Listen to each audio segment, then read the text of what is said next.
Assalamualaikum warahmatullahi wabarakatuh. Hai sobat-sobat semuanya. Baik, perkenalkan nama saya Mardiatul Afifah dengan NIM 23411070187 dari kelas PGME. Baik, pada kali ini saya akan menampilkan sebuah video untuk memenuhi tugas akhir, yaitu pendidikan sejarah peradaban Islam. Nah, sebelum kita masuk, sobat-sobat semuanya, jangan lupa like dan komen ya. Nah, pada kali ini judul yang saya ambil yaitu Dinamika Perkembangan Kebudayaan Pendidikan di Persia Mesir Kuno. Kebudayaan Persia dan Mesir kuno memiliki peran signifikan dalam sejarah peradaban manusia. Perkembangan kebudayaan kedua belah pihak tersebut secara komparatif, bangsa Persia dan bangsa Mesir kuno dikenal sebagai pengagas dan awal peradaban modern sekarang yang ada di dunia. Dari dua peradaban ini selalu dekat dengan sungai-sungai besar. Pada awal peradabannya, Persia berkembang melalui secara peperangan dan penaklukan daerah yang tidak memiliki kekuatan perang dan daerah yang subur. Ekspansi wilayah menjadi secara satu-satunya perubahan ini mengalami kemajuan pengaruh pendidikan terhadap Persia dan Mesir kuno. Pendidikan pada masa itu pun masih berupa pendidikan militer yang bersifat keras, disiplin yang sangat tinggi, karena bagi bangsa Persia yang utama adalah kekuatan militer untuk melakukan penaklukan wilayah. Daripada kemajuan teknologi atau ilmu pengetahuan, bangsa Mesir kuno lebih berkembang di bidang kebudayaan dan pendidikannya. Sejarah adalah pijakan penting yang wajib diketahui oleh seorang perencana pendidikan, karena dari sana setiap aspek yang membangun kebudayaan bangsa ini berasal. Bangsa Persia merupakan keturunan dari ras Arya. Ras Arya hidup di daerah yang sangat kering dan gersang. Jadi, mereka merupakan ekspansi wilayah yang sangat agresif. Persia merupakan saingan dari kerajaan Romawi Timur, di mana antara dua kerajaan tersebut terus-menerus terjadi pergerakan, karena masing-masing ini menurut dari kekuasaan dan pengaruh. Pada waktu Yustianus menjadi Maharaja Romawi Timur, kerajaan Persia berada di bawah Maharaja Anushirwan dari dinasti Sasanid yang terkenal yang sangat adil.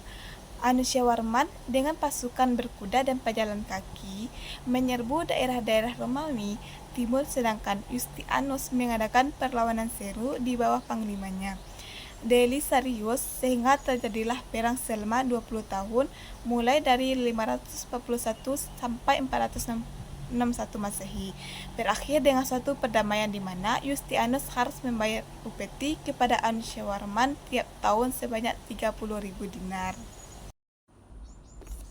B. Isi pendidikan bangsa Persia ini. Dalam pendidikan bangsa Persia adalah latihan fisik dan atletik, penanaman kesabaran atas realita dan penderitaan yang dihadapi, mengadakan penguasaan kepada diri sendiri. Jenis-jenis latihannya yaitu berlatih menunggang kuda, membawa barang yang berat, dan dilatih makan apa adanya.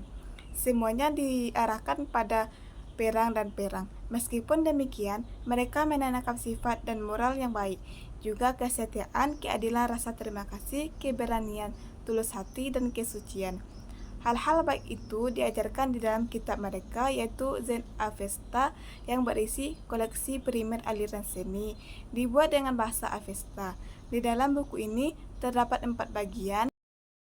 Yang pertama, Asna, yaitu kumpulan doa-doa dan aturan ibadah. 2. Visparut, berisi puji-pujian penuh hormat serta permohonan kepada Tuhan. 3.